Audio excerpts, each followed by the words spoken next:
नमस्कार साथियों, उपनिषद क्लासेस कोटा में आपका हार्दिक स्वागत है।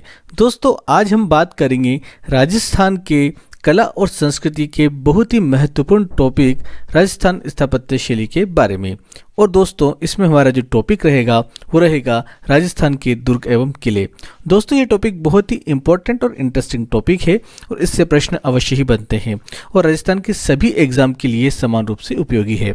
तो दोस्तों, शुरू करते हैं हम पहले प्रश्न के साथ। यहाँ पर हमारा पहला प्रश्न है, महाराणा प्रताप ने किस किले से मेवाड़ का शासन प्रारंभ किया था? तो दोस्तों, हमारा आंसर हो जाएगा चित्तौड़गढ़ किले से महाराणा प्रताप ने अपना शासन प्रारंभ किया था। दूसरा प्रश्न है, चित्तौड़गढ़ किला कौन सी नदियों के संगम पर स्थित है? तो दोस्तों, ये गंभीरी एवं बेड़ज नदियों के संगम पर स्थित है। दोस्तों, याद रखने की बहुत ही अच्छी ट्रिक मैं आपको यहाँ बताता हूँ। देखिए दोस्तों, राजस्थान में सबसे अधिक जो साके हुए वो हुए हैं चित्तौड़गढ़ दुर्ग में, और चित्तौड़गढ़ दुर्ग है वो गंभीर एवं बेड़ज नदियों के संगम पर स्थित है। और साका की जो घटना होती है बहुत ही गंभीर और बड़ी घटना होती है। इस वजह से आप इस तरह से याद रख सकते हैं कि गंभीर और बड़ी घटना जिस दुर्ग में घटी है वही दुर्ग गंभीरी एवं बेड़ज नदियों के संगम पर स्थित है। अब अगले प्रश्न की बात कर लेते हैं, चित्तौड़गढ़ दुर्ग के विस्तार एवं परिवर्धन का श्रेय किसे जाता है? तो दोस्तों, हमारा आंसर हो जाएगा राणा कुंभा को। चौथा प्रश्न है, राजस्थान का कौन सा दुर्ग चित्रकूट दुर्ग के नाम से जाना जाता है? तो हमारा आंसर हो जाएगा चित्तौड़गढ़ दुर्ग। पांचवा प्रश्न है, चित्तौड़गढ़ स्थित विजय स्तंभ की तुलना टार्जन टावर से किसने की है? तो दोस्तों, इसकी तुलना की है टार्जन टावर से कर्नल जेम्स टॉड ने। किसने की है?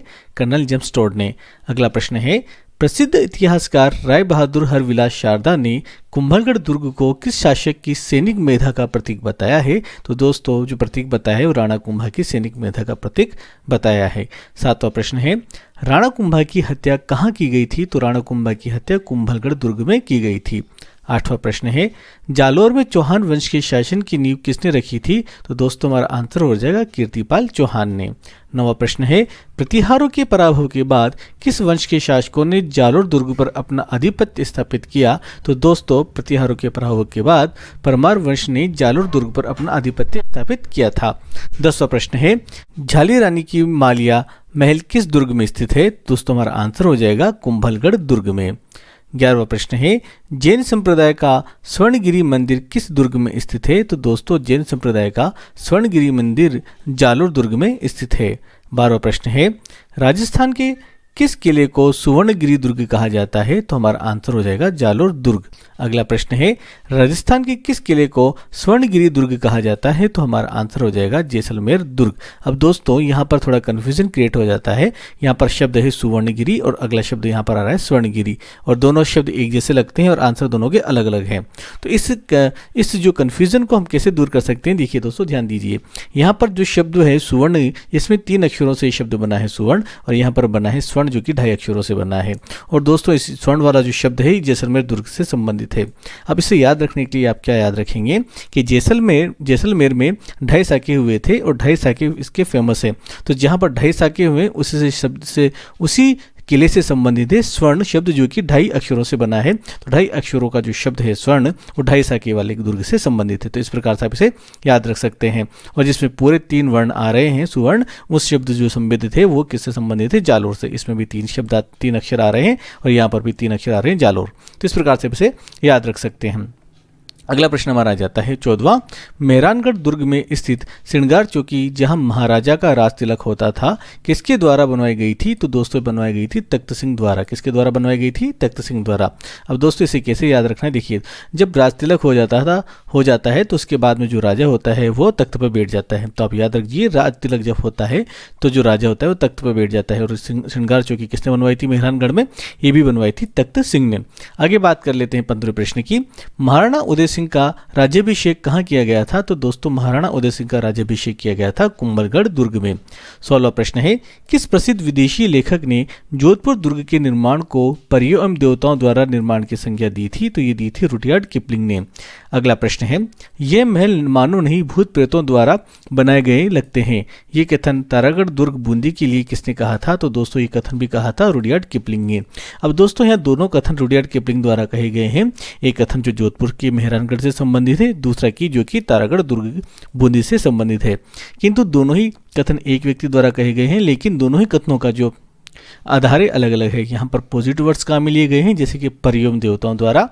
और इस वाले प्रश्न में जो कि बूंदी के तारागढ़ से संबंधित है, उसके लिए जो शब्द के लिए गए हैं भूत प्रेतों जैसे शब्द काम में लिए गए, जो कि नेगेटिव वर्ड्स माने जाते हैं। तो आप इसे याद रखिएगा कि रुडयार्ड किपलिंग ने जो पॉजिटिव वर्ड्स बोले हैं वो जोधपुर के लिए बोले हैं, अच्छे जो शब्द बोले हैं जोधपुर के लिए बोले हैं। बुरे शब्दों का जो प्रयोग किया गया वो किया गया है तारागढ़ बूंदी के लिए। तो इस प्रकार से आप इसे याद रख सकते हैं। आगे बात कर ले हम 18वें क्वेश्चन की। तो 18 क्वेश्चन है, रामेलाव तालाब किस दुर्ग में स्थित है? तो रामेलाव तालाब सोजत दुर्ग में स्थित है। 19वां प्रश्न है, माउंट आबू को हिंदू ओलंपस किसने कहा था? तो दोस्तों माउंट आबू को हिंदू ओलंपस कहा था कर्नल जेम्स टोड ने। किसने कहा था? कर्नल जेम्स टोड ने। 20वां प्रश्न है, शक्तिशाली तोप गर्भ गुंजन कहाँ स्थित है? तो दोस्तों शक्तिशाली तोप गर्भ गुंजन बूंदी के किले में स्थित है। 21वां प्रश्न है, संत मलिक शाह पीर की दरगाह तथा परमारकालीन कीर्ति स्तंभ किस दुर्ग में स्थित है? तो मलिक शाह पीर की दरगाह और परमारकालीन कीर्ति स्तंभ स्थित है जालोर दुर्ग में। आगे बात कर लें 22वें प्रश्न की। 22वां प्रश्न है, दौसा का किला जो कि सूप की आकृति का माना जाता है किस पहाड़ी पर स्थित है? तो दोस्तों ये देवगिरी की पहाड़ी पर स्थित है। दोस्तों यहाँ पर शब्द आया है सूप। ये शब्द आया है सूप। सूप का अर्थ होता है एक प्रकार का पात्र होता है, एक प्रकार का जिसमें कि अनाज साफ किया जाता है, उसे सूप कहा जाता है स्थानीय भाषा में, राजस्थानी भाषा में। तो सूप की आकृति का जो दौसा का जो किला है वो कहाँ कौन सी पहाड़ी पर स्थित है? वो देवगिरी की पहाड़ी पर स्थित है। 23वां प्रश्न है, कौन सा दुर्ग आंख वाला किला के नाम से प्रसिद्ध है? तो दोस्तों जो अलवर का जो दुर्ग है उसे आंख वाला किला भी कहा जाता है। 24वां प्रश्न है, बयाना दुर्ग में स्थित भीमलाट का निर्माण किसने करवाया था? तो बयाना दुर्ग की जो भीमलाट है उसका निर्माण करवाया था विष्णुवर्धन ने। किसने करवाया था? विष्णुवर्धन ने। 25वां प्रश्न है, बयाना दुर्ग यादव वंश के किस शासक द्वारा बनवाया गया था? तो विजयपाल जो कि यादव वंशी थे, इन्होंने इसका निर्माण करवाया था बयाना दुर्ग का। 26वां प्रश्न है, खेतड़ी का हवा महल किस दुर्ग को कहा जाता है? तो खेतड़ी का हवा महल कहा जाता है भोपालगढ़ दुर्ग को। किसे कहा जाता है? भोपालगढ़ दुर्ग को।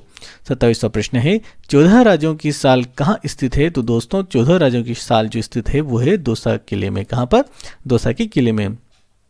28वां प्रश्न है, राजस्थान का पहला विजय स्तंभ कहाँ स्थित है?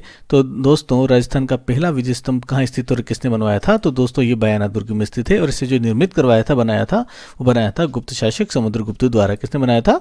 समुद्रगुप्त द्वारा। 29वां प्रश्न है, संत पीपाजी की छतरी किस दुर्ग में स्थित है? तो दोस्तों हमारा आंसर हो जाएगा गावगुन दुर्ग में। 30वां प्रश्न है, चूरू का दुर्ग किसने बनवाया था? तो चूरू का दुर्ग बनवाया था ठाकुर कुशाल सिंह ने। किसने बनवाया था? ठाकुर कुशाल सिंह ने बनवाया था चूरू का दुर्ग।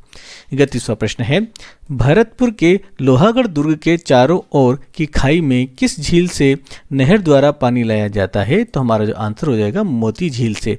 अब मोती झील के संबंध में थोड़ा सा हम यहाँ पर देख लेते हैं नोट कि रूपा रेल और बाणगंगा नदियों के संगम पर उनके जल को रोककर मोती झील बनाई गई है और इस झील से दुर्ग तक पानी सुजान गंगा नहर के द्वारा लाया जाता है। तो दोस्तों यहाँ पर रूपारेल बाणगंगा नदी की बात की गई है।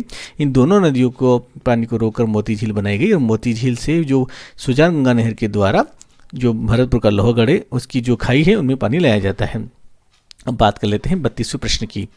32वां प्रश्न, मुगलों द्वारा मुस्लिम और हिंदू दुर्ग निर्माण पद्धति से बनाया गया राजस्थान का एकमात्र दुर्ग कौन सा है? तो है मैगजीन दुर्ग या अकबर का किला जो कि अजमेर में स्थित है। दोस्तों ये जो मैगजीन का जो दुर्ग है इसमें मुस्लिम और हिंदू जो कला है, स्थापत्य की जो कला है, जो शैली है, उस शैली में ये दुर्ग बनाया गया है जो कि एकमात्र दुर्ग है। अब बात करते हैं 33वें प्रश्न की।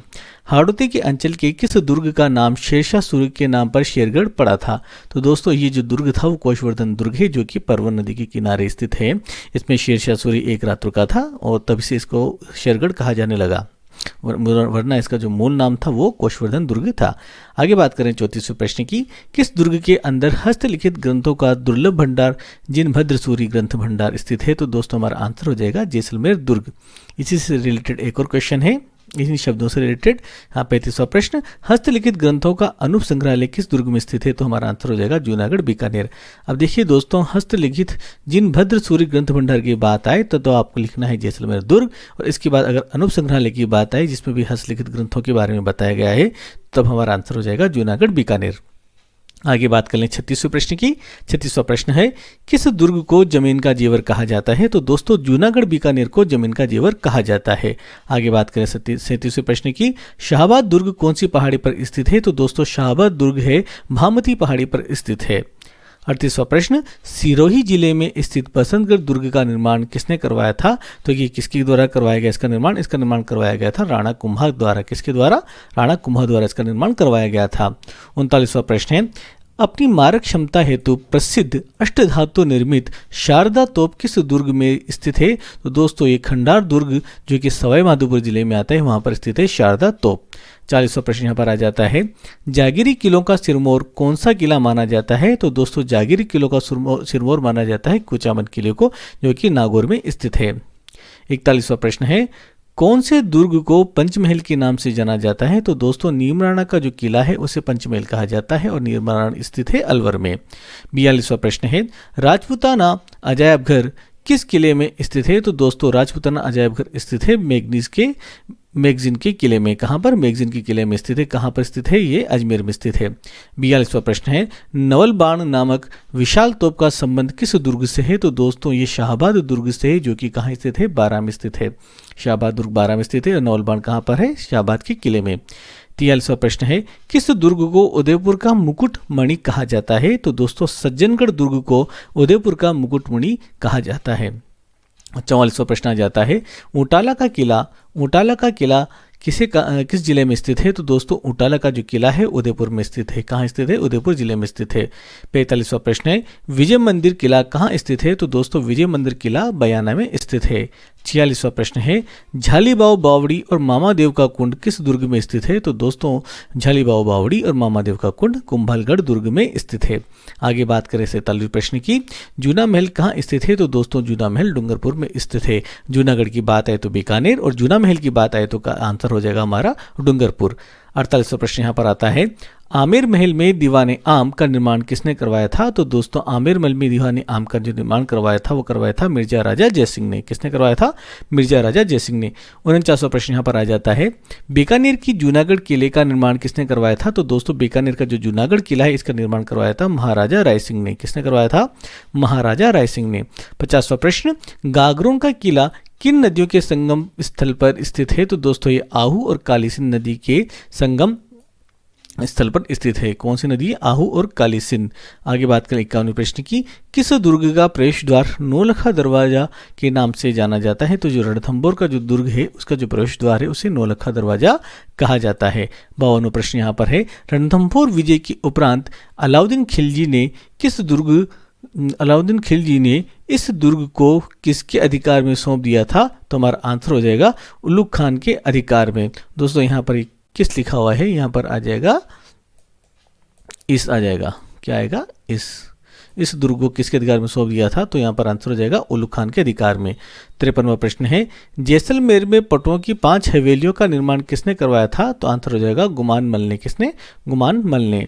54वां प्रश्न है, हमीरदेव चौहान ने अलाउद्दीन खिलजी के किस देशद्रोही सेनापति को रणथंभौर दुर्ग में शरण प्रदान की थी? तो दोस्तों हमारा आंसर हो जाएगा मीर मोहम्मद शाह को। ये मीर मोहम्मद शाह इसका सेनापति था जिसे हमीरदेव ने शरण प्रदान की थी।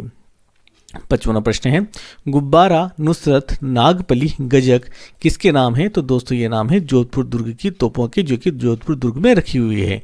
56वां प्रश्न है, चंबल नदी के किनारे निर्मित उत्तर प्रदेश और मध्य प्रदेश की सीमाओं से घिरा ऐतिहासिक महत्व का दुर्ग जो कि राजस्थान में स्थित है उस दुर्ग का नाम क्या है? तो दोस्तों यहाँ पर नाम हो जाएगा शेरगढ़ किला धौलपुर। शेरगढ़ का किला बारां में भी है जिसका मूल रूप से नाम कोशवर्धन किला था, कोशवर्धनगढ़ था, लेकिन वर्तमान उसे शेरगढ़ कहा जाता है जो बारां में स्थित है और इससे भी शेरगढ़ कहा जाता है। दोनों का संबंध शेरशाह सूरी से है।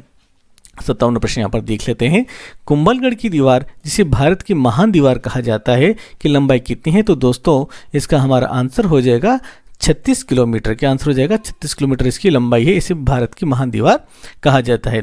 दोस्तों इस प्रकार से हमने पूरे 57 प्रश्न कर लिए हैं। 57 प्रश्न बहुत ही महत्वपूर्ण है हमारी परीक्षाओं की दृष्टि से।